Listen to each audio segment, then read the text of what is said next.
Welcome, everyone, and thank you very much to Discussing DevOps, Coaching the Mindset Driving Cultural Change. My name is Daniel Breston, and I will be your host and facilitator for the next hour. And what I'd like to do is introduce you to our panelist. So, Sundaresh, if I could start with you, please. Sure, I'm Sundaresh Iyer. Work as a product manager for a product company that focuses on digital marketing platform and also web hosting. And apart from that, I also have my own consulting firm that focuses on digital transformation. Been a DevOps enthusiast for the last 7 years now. I'm very passionate about DevOps and metrics. Okay, thank you. And Dimitri and Akhil, I know you guys because you helped me or helping me become a DevOps coach and have been an influencer of mine for a long time in the DevOps industry. So Akhil, if I could start with you, please. Yeah, my name is Akhilesh Chaturvedi, called Akhil to twist not your tongue. Been in industry for 23 years, and the first DevOps Day in India in 2012 has made me to start working on the DevOps initiatives. Recently, last year, we launched the DevOps Coach program in association with DASA, and I'm one of the key authors of the program. Before that, I had a good stint in transformation journeys of many banks across the globe and a couple of insurance companies. With that, I feel that there is a need to have the people-centric approach to whatever we do, and here I am with you guys to talk about. Thank you, Akhil. And Dimitri, round us off, please. Thank you, Daniel.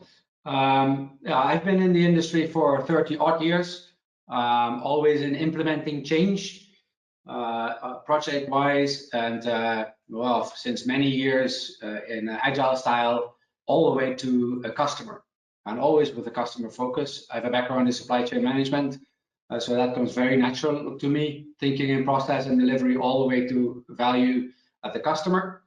And that's what I do on a daily basis, working with a couple of customers at the moment in larger transformations.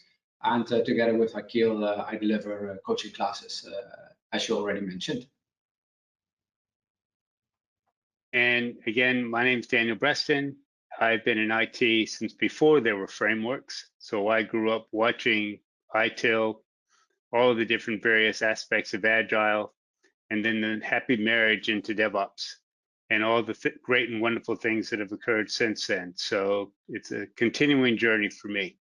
But this is our agenda. We're going to have a discussion about performance, behavior, culture, mindsets, some of the metrics that matter most.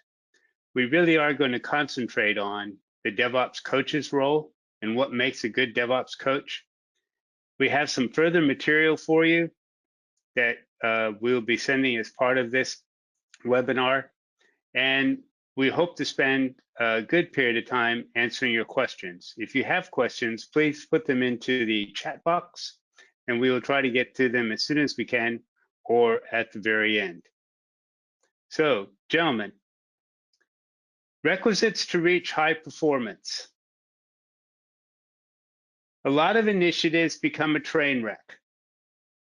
How can we avoid this?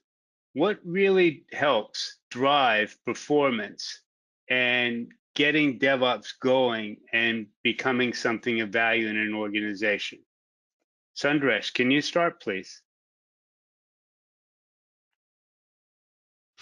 Sure. I mean, first and foremost, most companies are transforming to digital in order to meet their customer needs, right? I mean, the customers are changing, the customer needs are changing, more digital friendly and all that. So it's how we as a coach drive the transformation for our company. I think that's what matters, right? Akhil, what do you think, Akhil?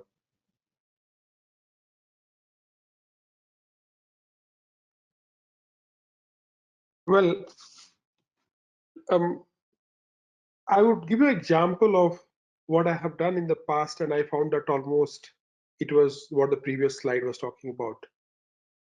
It was a company where they wanted to transform themselves from the way they were operating to a DevOps way. And they found that if they change the tools, what they have, to the new set of tools, they will be very, very successful. And they make sure that we train all their people in the different tools which is available in the part of the DevOps journey. And that did not work through. 6 months later, when I was called to check and that why we were not very successful, we found that there are number of challenges in terms of the process, in terms of the organizations which they exist, and in terms of the people. These three ideas, which they were not understanding that the how the change can take it through, right? The systems which we have into the place, they're in adaptive in nature. We adopt to whatever is provided to us. So the systems, what was provided to them is that go through the tools, and the people got adopted to the tools. But tools doesn't take the conflicts between the people. Tool doesn't take where the problems in the processes, and tool doesn't take the challenge in the conflicting priorities with organizations. So if you have to make sure the transformation goes right, you need to look at all that four together and integrating them to make a different adaptive systems to take the transformation journey forward. Dimitri, with the pandemic, everyone is rushed to go to what they think is digital. And as this slide suggests, you need a certain set of skills and mentality to be able to do that. Does DevOps support this? And does a DevOps coach help to support the creation and learning of those skills? A very good question, and also from the point that Akhil was making with the four different aspects to look at. The pace of change is only increasing, and we've seen that in the past, let's say, 9 months. We had to change basically on the spot and go remote, and different styles of leadership and different styles of understanding organization where value is created, particularly in the digital information processing space. It's a big difference. Trust is a big issue. We now do not see our people all day. With a DevOps transformation and a cultural transformation, that is a big change. So previously, people, or even today, people in a management job, what does to manage mean? To control, if you look it up in your dictionary. But now we're in the trust domain suddenly. Trust is a key aspect now in the current situation where not everybody is around, and in DevOps as a whole. If we do not trust the individuals, if we do not trust the teams, what are we going to do? The processes, organization are there for the people. It's not that the people are there for the process or for the organization. The organization and its culture are there to elicit total creativity, initiative, and problem-solving power from people and organize themselves. And that's what we need today, which has become blatantly clear in the past half year, 9 months with the pandemic. Is that a Thank you for that answer. Sundaresh or Akhil, anything to add? Yeah, I mean, with this day and age, right? I mean, with technologies moving, I mean, faster than as you could imagine. There's a lot of change in technology, people, process that we spoke about. I mean, people want to build, cloud native applications. People want to build the mobile applications for the customer needs, who are not just the millionaires, and also people are in a digital era now, right? So the culture that requires for companies to adopt, it's so critical than the tools and technology itself. Not just to adapt to the change and also to adapt to the customer's needs. Yeah. And it's the management layer, that's let's say the leadership layer, as we call it typically in the US, but let's say management layers for whom the change, I think, is the biggest. It's the biggest change. And that's the role that needs to be enabled. That Absolutely. change needs to be enabled at all layers. Okay, I know we're going to talk about coaching in a little bit, and I'm hoping that we really focus on how coaches can help those leaders. So that's a good point to draw out, Dimitri. Akhil, do you want to say anything else before I go to the next part? Go ahead, please. Yeah. Just imagine that, and I was talking to many organizations, and one of the professors in Europe who is working in NCR. We talked about, and if you look at that, the many organizations will say, hey, how much work you have done in last 6 months? And they said, if that pandemic would have not happened, probably many things we would have not even thought of doing it. Yeah. So what has happened because of the pandemic is that we have started also literally thinking of different ways of doing our business. Yeah. So what I see is that it's not only the technology change, but the sense of urgency which has created. We were able to create a lot of innovations, a lot of different products in a very shorter span of time. It's like I've gone out to buy the vegetables and come back and I find that something in the house is changed. So that's particular change when you have a very different kind of the neural network that needs to be built. And that mindset needs to be built to adopt these changes in a very, very fast pace which is changing. And the pandemic is the example of all of that. What am I trying to say in one line is that in this case, we need to develop a very stronger sense of urgency to make things happen. And if not, God knows what's going to happen to the organizations and individuals. Good point, Akhil. Thank you. So moving on to behavioral culture and mindset. It's contrary to popular belief, DevOps is not all about tools and automation. DevOps is mainly about behavioral culture and mindset. So let's explore that for a second. Oh, I don't know what happened to our slide. So I'll ask a question. We talk about comms and we talk about the DevOps principles and practices, and especially the 6 that are underpinned by DASA. How do they apply to behavioral, cultural, and mindset aspects? What makes this so important? Dimitri, start us off, please. Oh, what makes it so important? Well, actually, it's the organization upside down. There is no CEO at the top anymore. It is where the value is created, and it is where the value is transformed into products and services and executed as services and continuously delivered. That's where the value of the organization is, close to the customer who's totally on the top. And anything else is in support, is in facilitation of that value stream.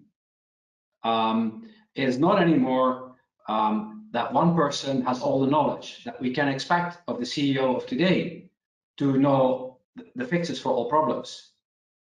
It is the collective intelligence and energy, creativity of people that we need to look at in order to be resilient and respond to what happens in the market.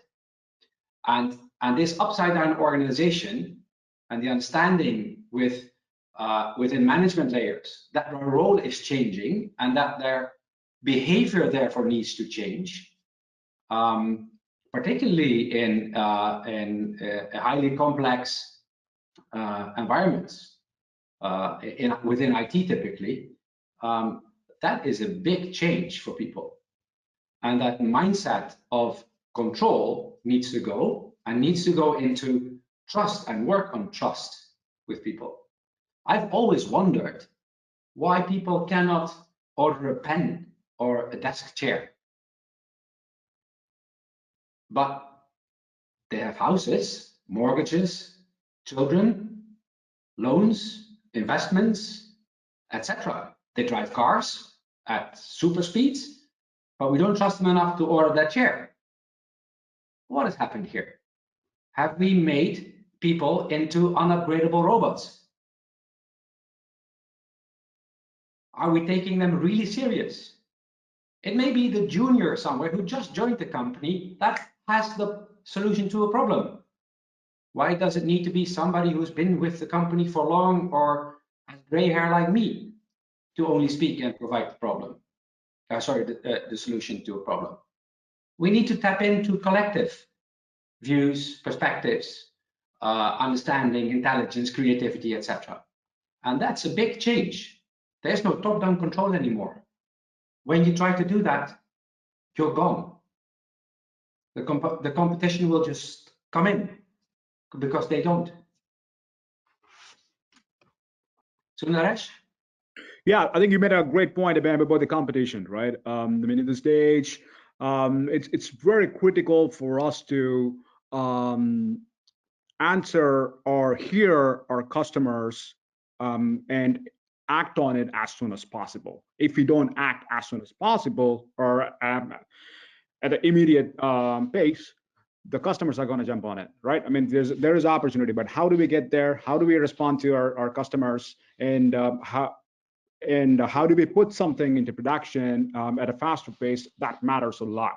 And when you have to, when you set up your team to deploy your artifacts into production from your code before code commit to your production deployment, I mean, you want to shrink those time, right? I mean, in order to act your customer needs faster and ship your product faster and get your customers use on it. I mean, if you're not able to do that as an organization, there's going to be like your competitors are going to jump on it. So we lose an opportunity there. So as we do this, there's going to be a lot of shift within the company's mindset, out of the thinking of your, not just the individuals, a team, and all the organization as well, right?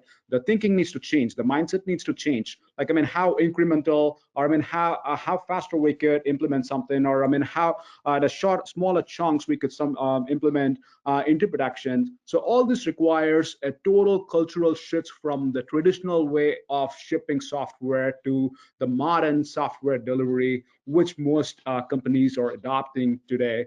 It's all because of putting the people, the customers, I mean, up front. Yeah.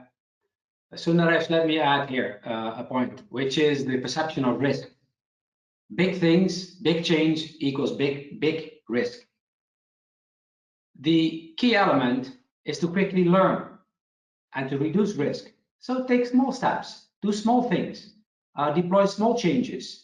Not every product needs to be a complete different product for users. It can be incremental. Look at the iPhone. Everybody knows it's a small change all the time. It's being presented bigger, but actually it's small changes that are being done, yet very frequently. And for that, we need it. That's a mindset shift, but also the ability to do this, to focus on that is a shift. And it's very commonly the people who do it, who know very well how to do that faster, better than the process thinkers in an office way back that never actually performed the work. Akil? Yeah, let me get back to a little bit of historical perspective of the behaviors and the cultures and the mindset, right? We have been following it for a number of decades together, the traditional way of working, where the management had all the answer for the problems which is existing below. Yeah, all of that answer. Now, if you look at that, the demographics are changing, the political scenarios are changing, the culture outsides are changing. People are becoming more and more democratic. Democracy is becoming deeper, right? They are looking for their own share of thinking, and they're thinking of doing something independently or working with others to do that. Now, the behavior of the managers or the management has to change, that I know all, that I don't know at all. This has to come from the bottom of the pyramid, right? So that's the one thing. The behavioral changes at the top, that I don't know anything. I need to get that things done from the others. Now, you will also be surprised that tomorrow when the manager comes and says, guys, what do you want?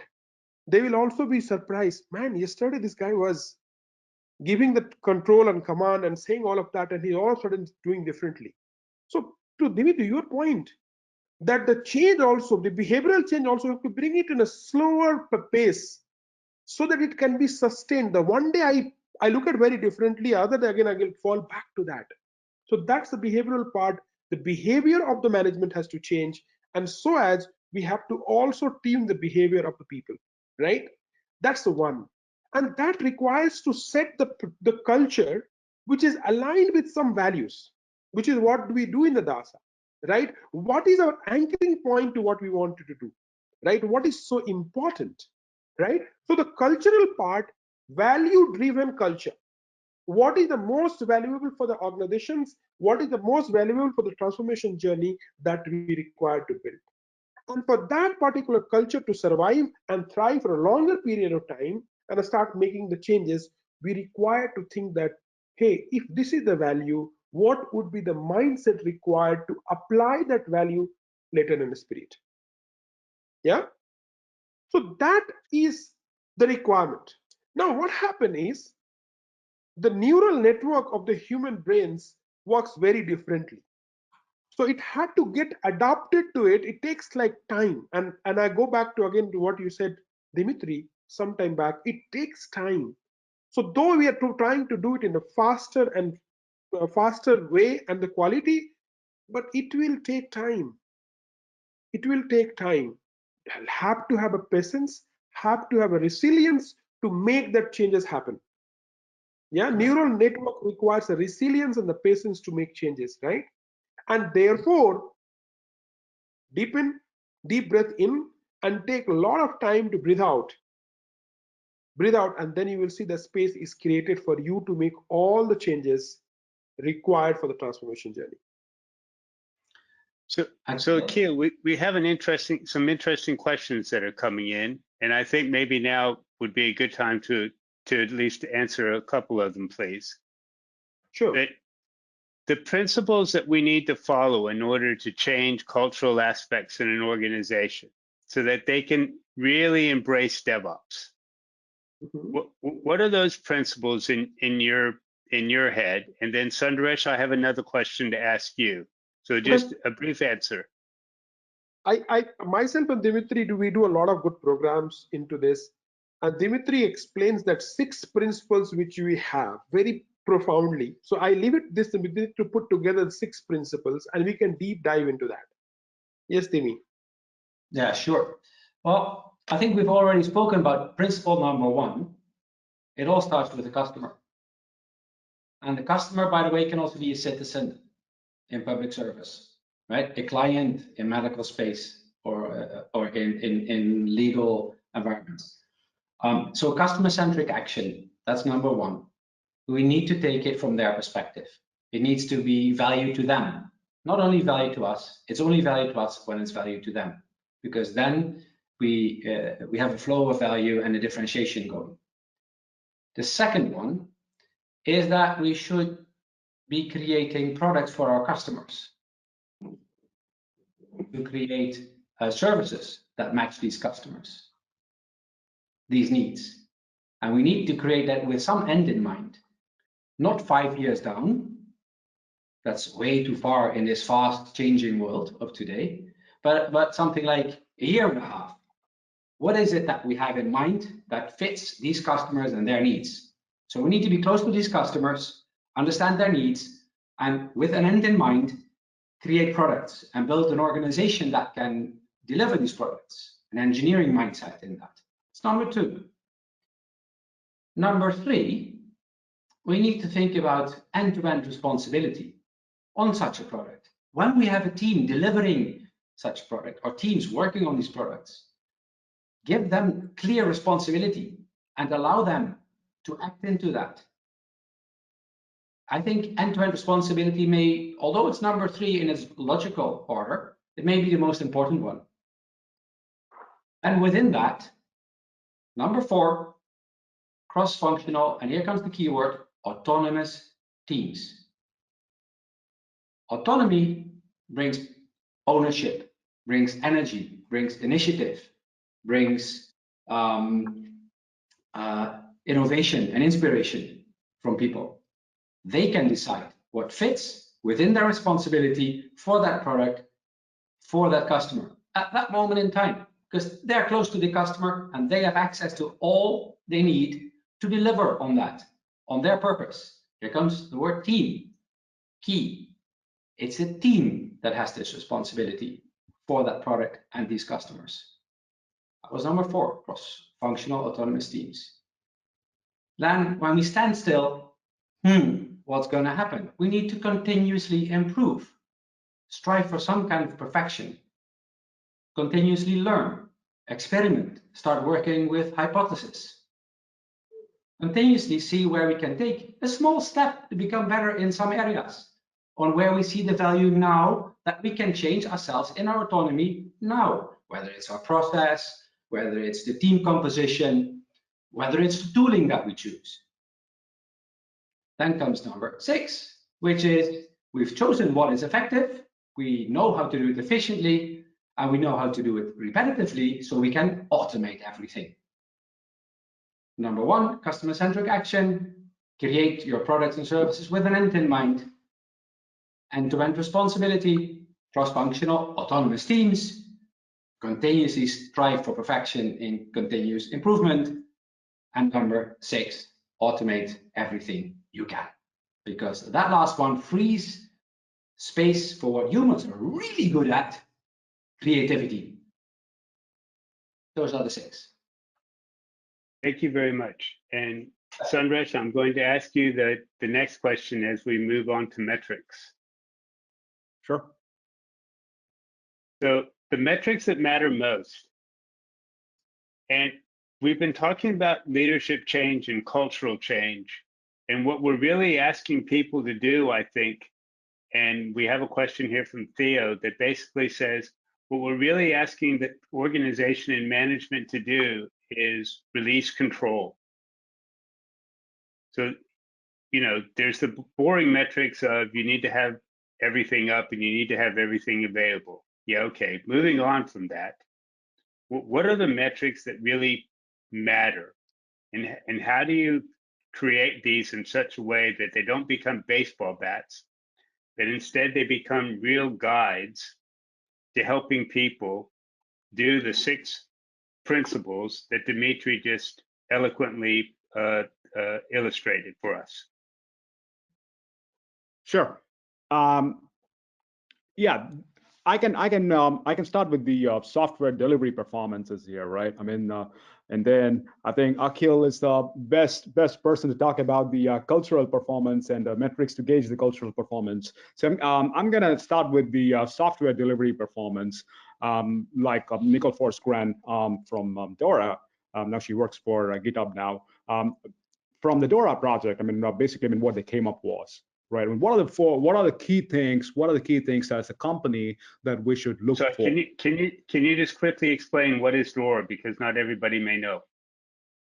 Yeah, it's a research association. It's a company, a private company. It was formed basically to investigate on companies, how they perform, and what are the key metrics, I mean, that really matters for a company. I was started by Nicole Forsgren, Gene Kim, and all that, and all those, I mean, greats in DevOps.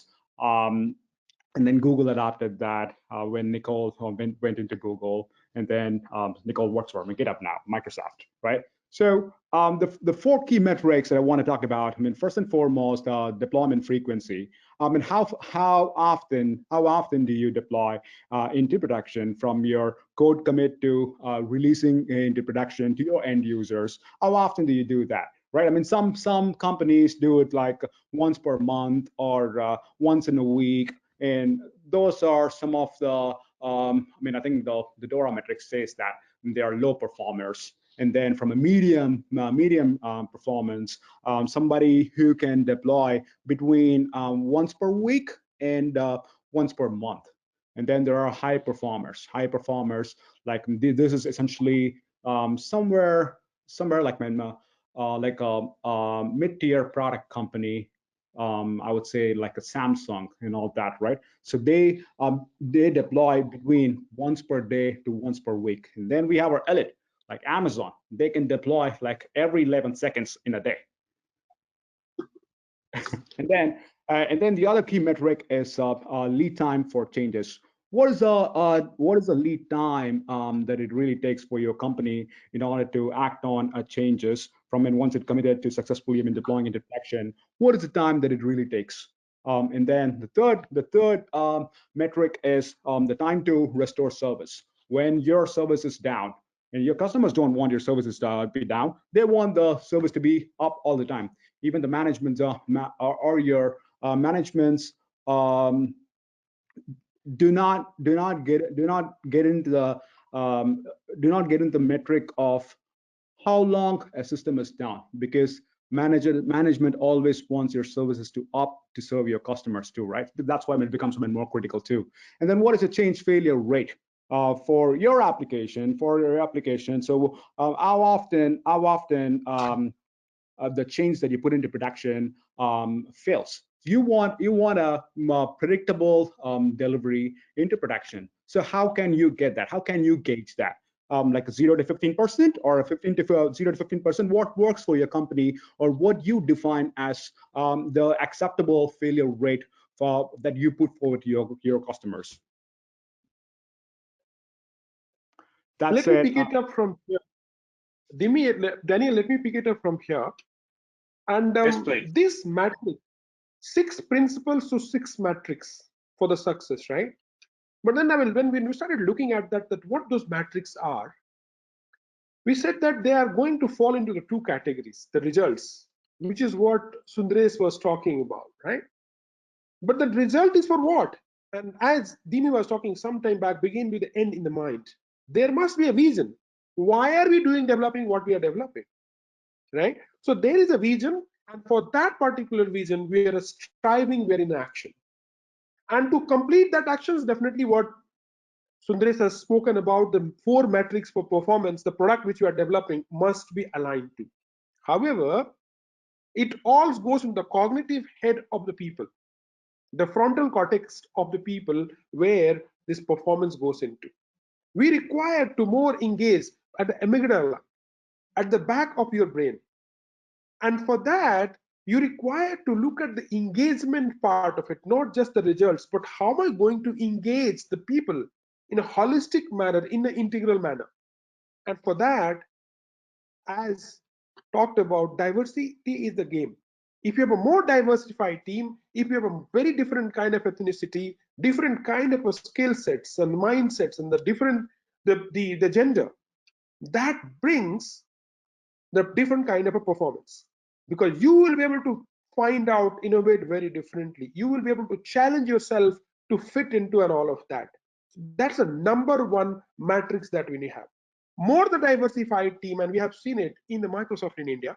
I have seen working with Accenture for many years, that the team which has a diverse group of the people, they are very successful.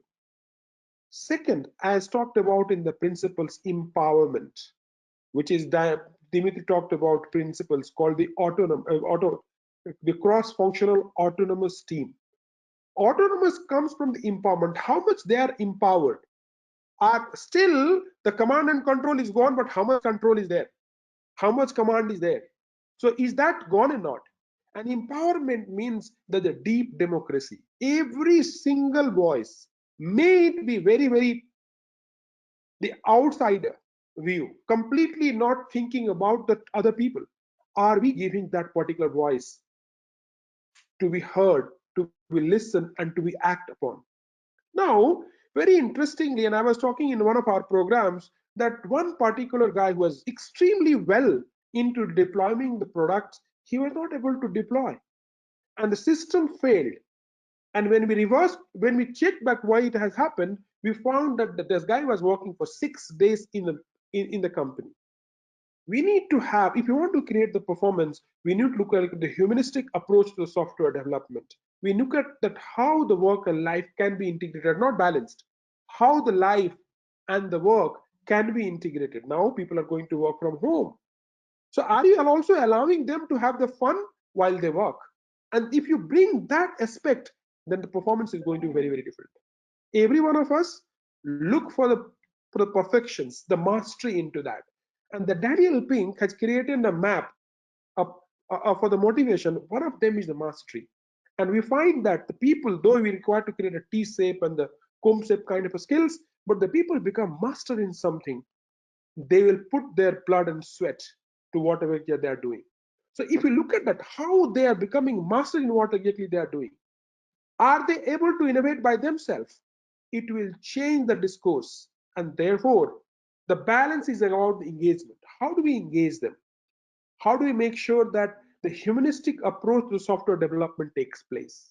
That will change the discourse of product developments. And many of the organizations have been successful. Let me add one here, because you touched on Dan Pink's work in this drive. We spoke about autonomy and we spoke about mastery. A key thing for people's motivation and their drive, and therefore that's even stronger in a team setting. We're speaking about high-performing teams because DevOps is all about teamwork. And here, HPT, high-performing teams. One of the three is called purpose. When the teams get their purpose, which sits within alignment and understanding of that vision, they know where to go. Because they are there to make that difference. Autonomy, mastery, and purpose.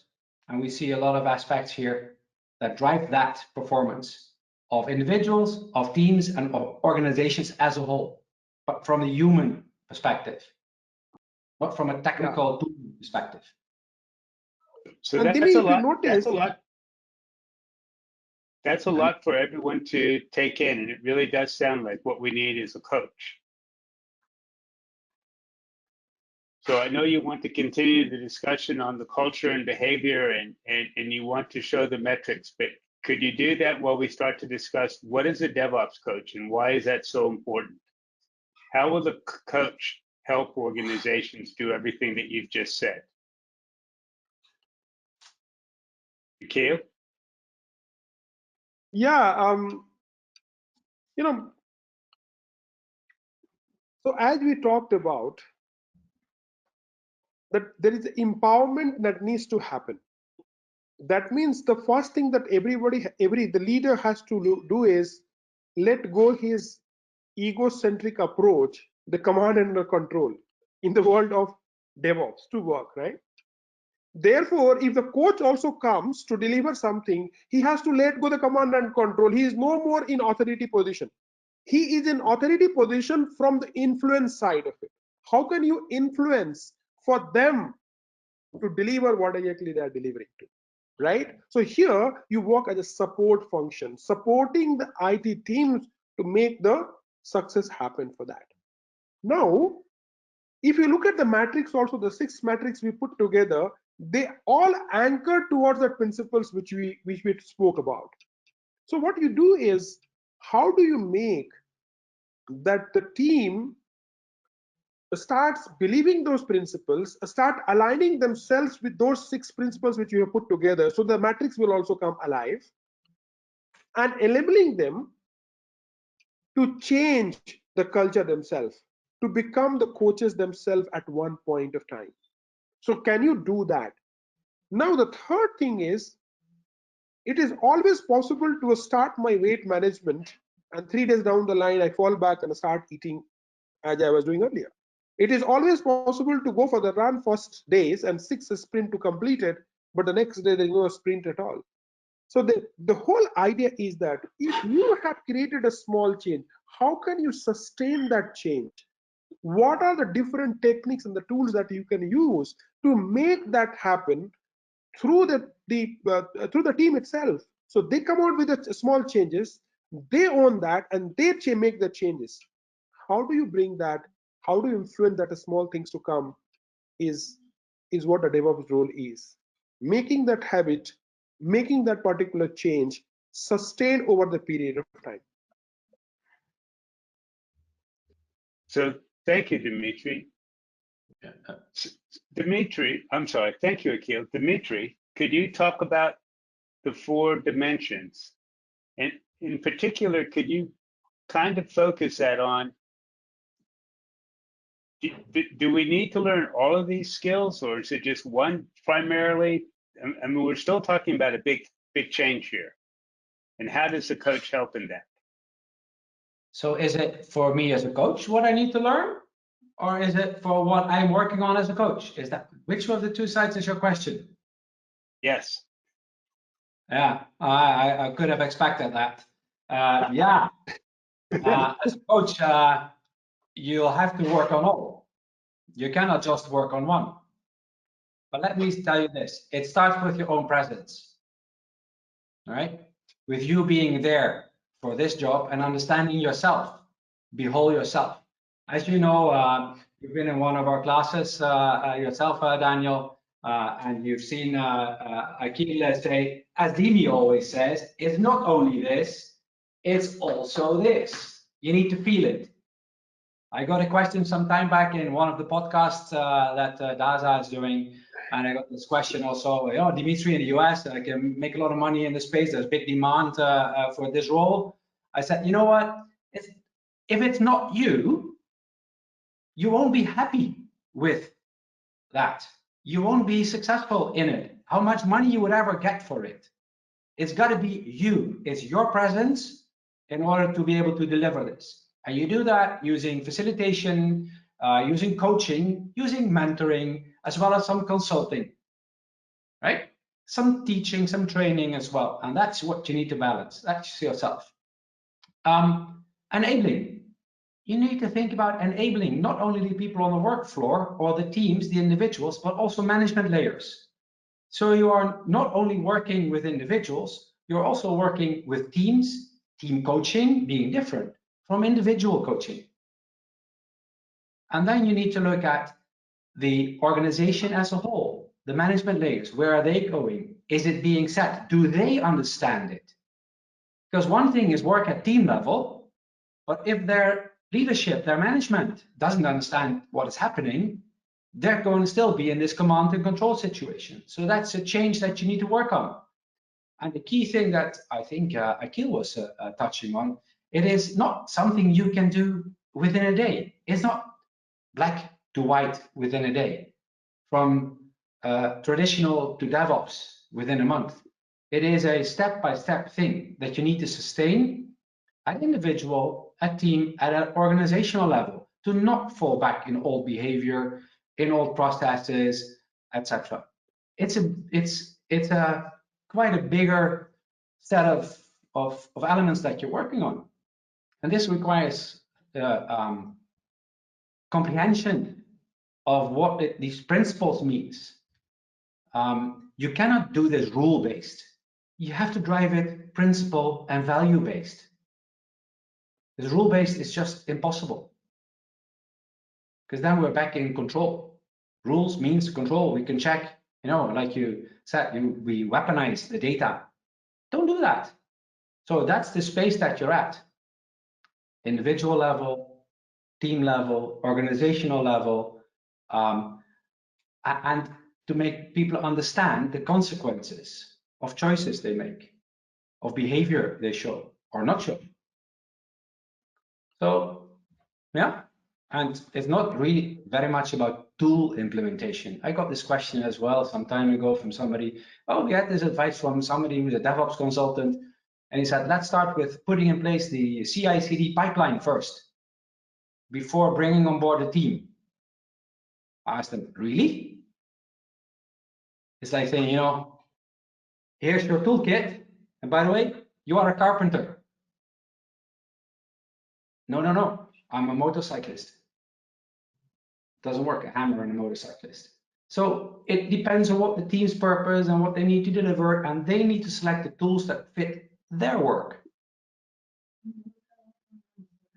So I'm going to, we have a lot of great questions coming in, and I want to remind everybody to put your questions into the question toolbar, not the chat toolbar. Apologies for saying that earlier. Sundresh, could you wrap us up really quick on this slide, please? When you go from, you know, this this infinity loopy thing that seems to be so famous nowadays. And then we're going to go to questions. Yeah, I just don't see the video anymore, but I mean, you can tell me what this slide even talks about. I can wrap that up. Are we still on the DevOps Okay. coach? Okay, got We're it. still on the DevOps coach. This Okay, is the 4 levels of IaaS and PaaS going into the infinity loop of the DevOps dimensions. Sure. Yeah. So what it really means is that, right? I mean, it's a continuous improvement process. So that's what I mean as a DevOps team or company organization that is good at listening to their customers would actually look to implement, basically, right? I mean, the feedback loop talks about, I mean, you get the requirements from your business, and then how the flow and it continues from there on, from a business to dev to ops, and ops to deploying into production and to your customers, and then feedback goes back to your business and all that, right? So there's a circular loop. I mean, you learn from your customers, and then get the feedback from customers, and then you iterate on further, right? I mean, learn, iterate, and then deploy back. So that's what I mean the CI/CD talks about, right? And the principles of CI/CD talks about continuous integration and continuous deployment, and continuous learning from customers and continuous improvement upon that, right? So that's what I mean. It means to me. I'm in my head. Let me add some pointers out here. It's all about, I understood that self, the individuals, teams, and the organizations, right? That is applied for any kind of transformational changes which we are looking for, any changes that matter, right? But it had to be contextual changes, right? And then this is how the DevOps dimension works, that there must be created a flow, there must be reductions of the waste, there must be a feedback, there must be a continuous improvement. So how these 4 dimensions of the coaching is going to apply it in the DevOps process is what we integrate in our program. How will you apply your individual coaching, team coaching, or organizational transformation journey in the context of the DevOps? What is that we need to do on each and every stage of the transformation journey in terms of building the individual, building the organizations, or building the teams? So then all these 2 together is what blends as a DevOps coach program. If it makes sense. Thank you very much, Akhil. What we've given you is some perspectives on the DevOps coach, and this material will be shared by Daza as soon as possible after this is over, after this webinar is over. So I encourage you to read that. What I'd like to do is be able to focus on the question of DevOps failing, but also in light of the questions that we've been asked. So I'll go to Peter's question, and one of you could answer, please. What about environmental issues? If the organization is siloed based on competencies, how does that impact DevOps, and how does a coach help?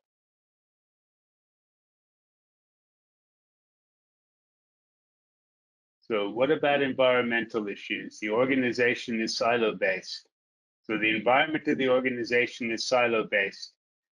How does DevOps help that? That's an anti-pattern, right? That's an anti-pattern in the first place. I mean, having a silo team there, right? I mean, DevOps is all about team collaboration, and not your organization collaboration, I would say, rather. I mean, just a team collaboration, right? So you, as an organization, how you institute a culture, an engineering culture or an organization culture of how, I mean, getting everybody together and Dimitri spoke about the 6 principles. Dimitri, spoke about the 6 principles. I mean, having, autonomous team. I mean, Akhil spoke about teams that are, T-shaped, right? So it's all about you get those kind of competencies. I mean, as you collaborate amongst your organization or other teams and all that, right? So that's, to me, it's anti-pattern to begin with. Dimitri, Akhil, do you guys want to add? Yeah, sure. So the big question is the why of the change that is needed. Why does this organization that is currently silo-based which can be totally good organization for their context, for their environment, for the market that they're at, right? So it is what drives that change. And that's what it starts with. Do we understand why we would need to change to a DevOps organization, to a more market-oriented organization, if that's not the silo yet that you have? Because the silo may still be focused on certain market segments, right, with everything included. It depends a little bit on what you understand the silo. So it really depends on start on that driver. And then the role of the coach, because that I think is what the question is to help the organization understand the consequences of the choices they've made of being in a siloed environment, in a siloed organization, that they completely understand what the alternatives are and what options they have. So it's about building with them an understanding of why they've made the decision to organize it in that way, and what alternatives there would be, and what ways forward there would be, or what differentiation could come out of that. You first have to get that big picture in place before you can go and do such a transformation. You cannot just do this a transformation without having your leadership, your higher management on board. That needs to be done, and that requires tough conversations of the why and the what of that transformation. When they understand that, the how will come after. Focus on the why and the what. So, Keel, I have a question that's come in, and I'd like to direct it to you, please. And what I'm going to do is I'm going to be the chief operating officer of a big organization. And I know that there's this DevOps coach type person who can teach me about organizational stuff. And actually, I don't care about that. All I want is the DevOps coach that can do technical mentoring. How successful am I going to be with the DevOps initiative? Why do I need both?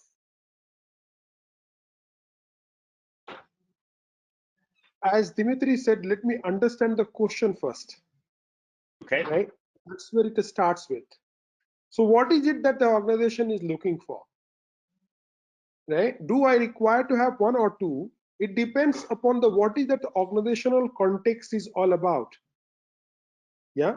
So if I'm looking at the one particular view, the CEO is looking for one particular view of the whole organizations. He looks for the matrix, he looks for the operating success of the organization, right? But now, why is that so important for him to look at the operational matrix or the operational success of these organizations, right? So as a coach, I need to understand his desire for the success, and then look at the organizational context. Look at the organizational context, but whether that particular team is ready to be part of that particular journey or not. If it is not, whatever that my desire, that's not going to fulfill. Therefore, we require to look at the one side, but we also require that is that field ready for growing the seed out there or not. We need to prepare that before we start looking for something else. Am I making some sense? Daniel, remember the manifesto for slow thinking? Questions? Yeah, I didn't ask the question. I just read them. I know, but questions before answers. First, Questions before answers. understand the question and where the question came from, who asked it, why it was asked, why it came up now, why is it irrelevant at this moment in time, and then go look together for an answer. It is not up to the DevOps coach to provide all answers, because then we would be again with this top-down thinking that there's one person who knows everything. No. Work with the organization, with the individuals and teams and the managers in understanding the question and what drives them and why the situation is so and why they think they would need a change, and then help them devise their own change, because it's them that need to change in balance with the performance that they still need to deliver. So I'll ask the question differently, because that's a good point, Dimitri. So the question now is, I understand that we need to change organizationally, but because of the pandemic, my technology has so much technical debt that I'm stuck. So what I need is I need a DevOps coach to teach us the technical aspects of DevOps, and we'll do the culture later. Now what happens? That's an interesting question. So technical depth is for the technical people to resolve. And suddenly it has been given a high value. And it's all about bringing value to the organization. So I understand from the way you asked the question that in your head, so I'm checking, the technical debt and getting rid of it in a certain to a certain degree is required in order for you to be more resilient and act and survive. And that's your highest value at the moment. And it has nothing to do with that, with a DevOps coach teaching you on how to technically do that. And I think there are top guns, top professionals who are technically a lot better than the DevOps coach who can do that, but they need to understand how to approach it. It's a priority question in this case. At least that's how it comes across. Dimi, if I can add one point. Go ahead, Akil. Very nicely you said that there are a number of people who are technically capable of doing that, but why do I require a DevOps coach? And my question would be that what is so important, as you rightly said earlier, why it is so important that you have to now at this pandemic junction take out a technical date? Is that technical date going to make you survive in this juncture? Is that going to make you thrive at this juncture? That's the question I'm going to ask. I'm going to understand that. And if that's so, then we will definitely figure out together who will be the best technical guy to help you with, right? But is there something else we can do? Because there is a technical date. Let's not go by what they say. It's not here. The answer is not here. The answer is much, much below. Why they wanted to look for the technical dates at this point of time. And that's what the DevOps coach role is, to find out the real root cause of the challenges which they're throwing up to you. Thank you, Akil.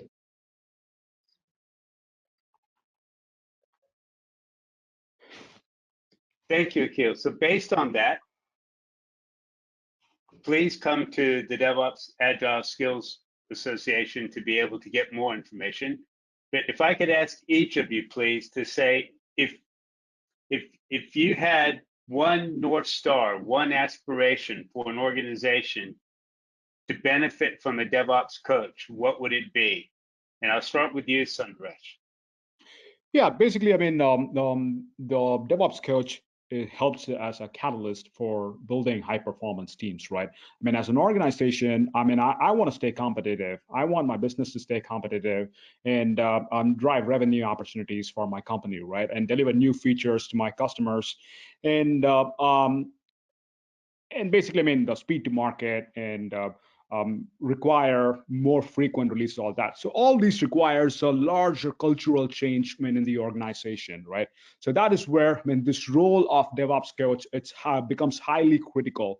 I mean, if you ask me, I mean, just want to touch base a little bit on the previous question. If you ask me, I mean, if the DevOps coach needs to be highly technical or super technical at this point, I mean, I would say that it's nice to have, but it's more of for dealing with the people, getting teams work together and towards one common goal, and help the organization's business agility to grow, enhance. And so I think, I mean, that's what, I mean, really matters as a DevOps coach, I mean, to integrate.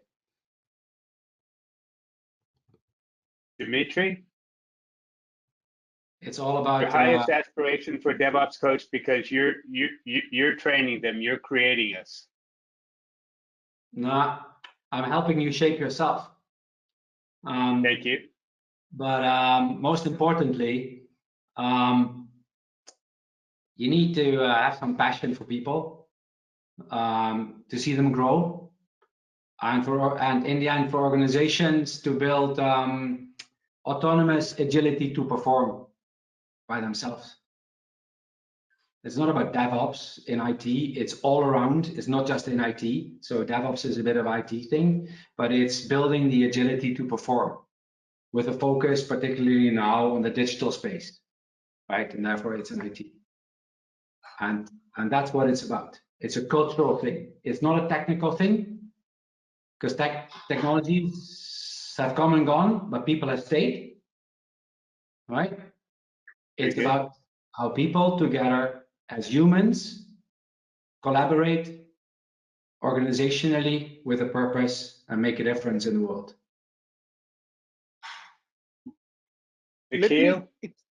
Let me extend that what you said, Dimitri and Sundaresh, right? You know, it's a humanistic approach to software development or the transformation, technology transformation with a humanistic approach. When it comes to the humanistic approach, what matters to us is the relationships. The relationship with the different people in the organization. And within that, the relationship with myself to the problem, the myself, that how am I going to be with me? The relation with the people, relation with the self, and relation with the system. So I look at that organization is a dynamic thing, is a living entity. Do I have a relation with that? Within that, there are multiple things which is happening. So it's the relationships that matters. The humanistic approach is all about relationships. How do we build that? How do we build that relation which automatically allows us to look at the conflict very positively?